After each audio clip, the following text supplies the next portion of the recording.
Welcome back to the Oxendine Law Podcast. Jarrod Oxendine and Christine Palmer, your host and co-host. Today we're talking about divorce and the digital trail. Y'all, we're talking about text, we're talking about emails, we're talking about all the digital evidence that accumulates in your case. Modern divorces involve thousands of digital interactions. Text messages, emails, even deleted messages can become evidence in court. Many people unintentionally actually damage their case through all this careless communication that goes on these days. And, Christine, I hate to kind of say this, it's actually kind of been fun to have this because I know when I first started practicing, we didn't have this. I mean, I remember when I was in high school and maybe even college, like it was the beeper. Yeah. I don't know if y'all remember the beeper days where you would actually get a page to your beeper and you'd actually have to go find a phone to call somebody.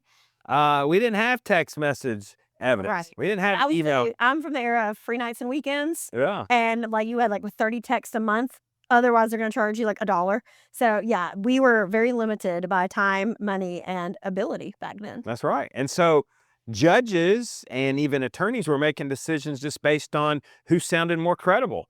All right. It'd be he said, she said, no evidence to really back it up in most cases. And so it was a judgment call. Well, now we have it all. Yeah, a little too much sometimes. That's right.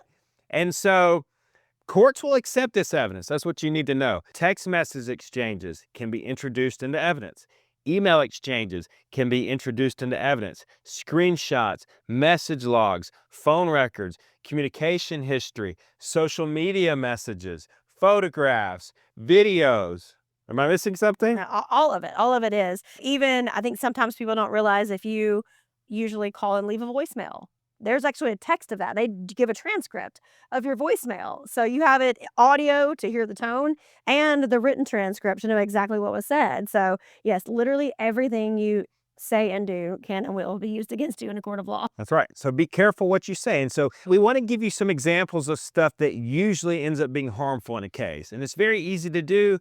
I'm guilty of sending messages I probably shouldn't send to my spouse, right? That if I got a divorce, it'd probably come back to bite me. But there's certain categories of written communication that sometimes can be more damning than others. So for example, let's say you are just constantly angry, right? I mean, you're constantly sending messages with an angry tone and a controlling tone, threats, abusive behavior. And if that's your spouse's theory of the case, is that, the reason for the divorce is because I was dealing with a controlling spouse and they were monitoring my every move and they're threatening me and telling me how awful I am and how they do everything right and I'm doing everything wrong. It was just angry messages all the time. Where are you? And I can't believe you would do that. What were you thinking? That's all going to come back. Right. And that can hurt your case. My biggest advice, do not fall into the trap. How many times do you see somebody and you're like, I can't believe you put this in writing? And then what do they say? Well, he said this. Okay, it doesn't matter what he said. It doesn't matter what she said. They're doing that on purpose. And they will toe the line. They'll get to the point of almost insulting or whatever. And then you feel the need to defend and either, number one, look crazy yourself or over explain. Like something that maybe wouldn't even be any proof that you did it. But then when you basically confess to it and say, well, I did it only because, or you don't understand, it wasn't like that, it was like this, like the need to defend yourself will get you in so much trouble in so many situations. It is such a natural reaction that you don't even realize what you're doing. So guys, if you're getting those texts, emails, whatever, if they are not about your child, where to pick up, when to drop off, or something related to school or doctors, just don't respond. If it's accusations, I know you have a boyfriend. I know you were with a girl last night. Just don't respond. No response is always appropriate. Please, every client, hear me say that again. No response is appropriate unless it is something to do with your child's well-being. And if it's just something gossipy about your child, I can't believe you would tell him or her this or that. Don't even respond to that. Because sometimes your spouse or significant other might be trying to bait you That's 100%. into getting you to say something. So that's great advice that Christine gave. Just don't respond at all. Yeah. Because it usually is pretty obvious when they're trying to stoke you. I will. And it's hard sometimes to not say something. Yeah. Oh, yeah. And I will write it out for my client. This is a question for our lawyers. This is a topic for our lawyers. This is a conversation for our lawyers. You can always throw me under the bus. You can make me the bad guy. You can defer to me. It's like the version of pleading the fifth, when you're in a divorce case is talk to my lawyer. That's not rude. It's not insulting. It's the only way to successfully navigate out without saying something that might harm you or they might use against you later. And sometimes you think you're just saying everything just the right way. But of course, like, you're not outside looking in. And the inside, you think I'm just properly defending the accusation when in fact you may be saying something that could be more harmful. So that is your version of plead the fifth, is this is a conversation for our lawyers. And here's one that I'm seeing a lot more of that, in my experience at least, judges hate.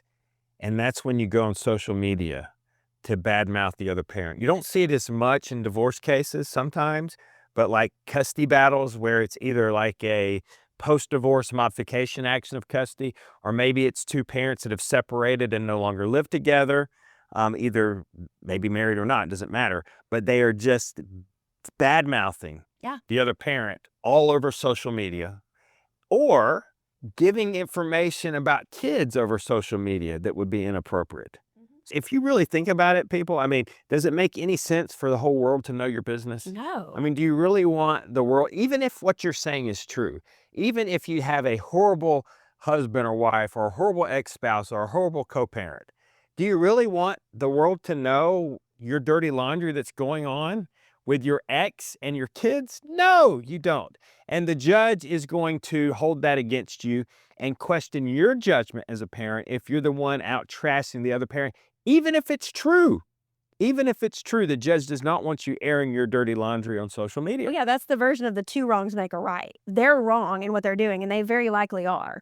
But then you also create a wrong by putting it out on social media and by putting it into the universe where it can come back and your kids could find out or whatever. Like, it's two wrongs making a right, and one is not more wrong than the other. Like, keep your side of the street clean. Just, there's no need. There's absolutely no need to be posting it. Don't vague book. I didn't post anything. I just shared an article. It was just, I just found it interesting. No, like, everyone knows that you're implying that that's the situation you in, or that's the situation that your spouse is doing at the moment. So just stay off of it. You know what? The best revenge is living well. If you really want to post something, post that workout in the gym. Hey, like, getting it in today. Post that video of you playing on the playground with your kids and look how much fun we're having. If you just have to post something because you feel like, oh, people are think I'm withering away, I'm, over here depressed, I want them to know I'm not. Okay, well then don't post the negatives about the other person. Post the positives about you. But please don't do the drinking in the bars and shots and the kind of stuff that can go over the top. I'm talking wholesome, good, fun, family, those things, post away. If you just feel the need to let everybody know what's going on in your life, post those positives. You hit the nail on the head. You mentioned something I actually was not going to mention because I forgot about it, but I had a case where we were claiming the other side had a drinking problem.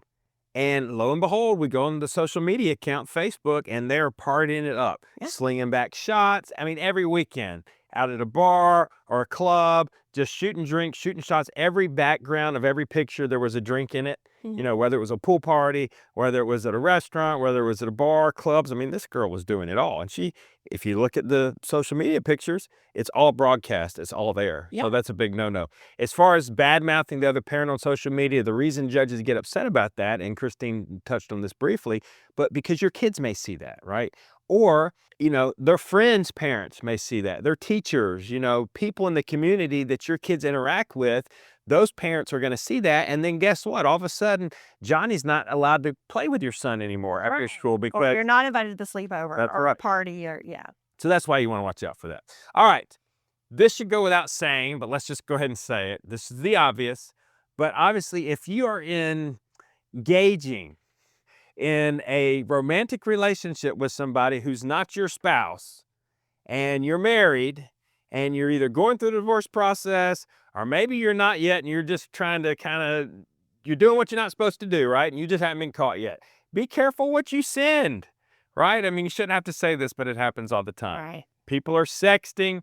People are sending messages of erotic nature. They're sending nude photographs, videos, and we're getting that stuff. Those just so frequently make their way into an attorney's office one way or another. I mean, the people that thought they had it hid the best or had the most protections, guys, that we did a whole mini series. There's a life after divorce. Just hang on, it's coming. All that gets to come as soon as you're done, just hold off. Just give it 5 minutes. Like, there's just no reason. Like, that instant gratification isn't worth it, isn't worth what you might be risking and might be losing. I know it's exciting. I know it's fun, but just don't do it. Yeah, and we're not the morals police. We don't judge. We just represent. But Yeah, do it and don't put it on social media. well, that's it, right? I mean, we're going to say, but if you're going to do it, just don't put it in writing. I mean, No paper trails. don't sex, don't send videos, don't send pictures. Save it for in person, for goodness sake. Yes, right. If if they're smart enough and they already have a inkling that you're doing something and they've already got the PI on you, then that's how you'll get caught. But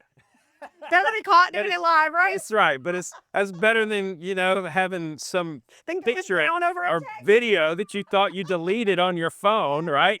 I mean, how many times have you seen that? Spouse gets suspicious. What's the first place they're going to? To your deleted photos. To your phone. Deleted photos. Your deleted Go into your phone, deleted photos, right? Deleted text messages, right? And sometimes if you're not thinking and you're in the heat of the moment, right? You're excited. Either you forgot to delete or you deleted, but you didn't permanently delete. Right. Or the best. Okay. So we had a case where my client suspected that husband was sexting with a girl. So what she did was she did get his phone and she pulled up the text messages, but then she pulls the actual records. No, there's no content there, but she sees over probably 40 to 50 texts between this one number that suspiciously just isn't in the text thread. So what is the inference there? I know you texted out over 40 times, in over 50 times, but it's not in your text thread. Like, it's almost obvious what is going on there, and we were able to use that. But I don't have to have the whole truth. Sometimes the imagination is better than the truth. That's Why else would he be deleting these? Why would he? And just this one. It's not like he deletes all of his text from everyone. There's this one suspicious number, and though the records show dozens on dozens of texts, nothing corresponds in his phone. There has to be a reason they were deleted, and we were able to get some really good evidence on that. Well, and sometimes the phone records will also show that an image was sent. It won't give you the image. Right. But like, you think you're being slick, right? And you're deleting the text messages, you're deleting the photographs that are sent or received. But if the phone records are pulled, it will show that a image was sent or received. It's not going to show, depending on the phone record, this is 99% true, depending on the phone carrier, it's not going to show the actual image, but it's going to show that an image was sent. Right. So just don't do it, folks. It's probably the best advice. Got to be smarter than that. All right. Sometimes backup, sometimes folks have their phones backed up and it's in the clouds. Obviously, if that's the case, you may have thought you've deleted something, but you really haven't because it's in the clouds. So again, safest thing is just not to do any of that, because in extreme cases, and you don't see this happen a lot, but we have had cases where somebody is that bent out of shape. Either they emotionally can't get past it or they think it really will affect the outcome of their case. And don't put it past some forensic investigator and an attorney to subpoena your phone or your computer and download hard drives. And so that can get a little scary. So, you definitely want to watch out for that. So bottom line, assume everything you send, everything you receive can and would be read by a judge. Keep your communication brief and factual. When you're having disagreements or arguments, probably better to have those in person versus airing it all out on text or leaving voice messages. And just be strategic with how you use your communication. And while we're just talking about the negatives, remember, this can be used as a positive too. Just like we just told you, it's going to be read. So if you can work with your attorney and send some very well thought out, well written, well composed emails, texts that you may know the other side is going to poorly respond to. Remember that it's not just about being a victim. It's not just about getting those messages. I have ghostwritten dozens texts, emails, things in any specific case where I'm like, just say it like this, or make sure you say this, and then whatever they say, let's go from there. Like, do run those by do not go rogue. Run those by your attorney, even if it's something as small as, where are we going to enroll in soccer? Are we going to re-enroll in the same school? Or are we going to use the same dentist? Certain things like that. Like, the way that you say certain things just can either make you look really good or really bad. And then especially if you're getting into something really meaty and you do expect this to have like a lot of fallback on it. So even like we're going on a vacation and my parents are taking us to the beach, and he hates your parents and it's going to be a whole thing. Like, just work with us to make sure it may be a conversation that needs to be better spent from my attorney to his attorney, or I can help you write a message. So just while most of them that you go rogue on may hurt you, remember that you can work with your attorneys to send ones that will, in fact, help you. I call it manufacturing evidence, and we manufacture evidence all the time through just simple written communication. And if the other side is unsuspecting, doesn't really know what you're doing, they fall right into those traps too. So do use it to your advantage, but don't go rogue and do it without the supervision of an experienced attorney. No, that's true. And I've used it before to get admissions. I think I had a case where it was an adultery case and the parties had a conversation, but no proof other than the conversation. I said, hey, send this message to your spouse and see if they'll write back admitting that they were wrong and that they're sorry and it'll never happen again. And of course, that's exactly what happened. Yep. And we had it. So great advice. With offices in Athens and Sewanee, Oxendine Law is here to guide you through every stage of the divorce process. Subscribe wherever you listen, and don't forget to subscribe on YouTube for more legal insight. We'll catch you next time.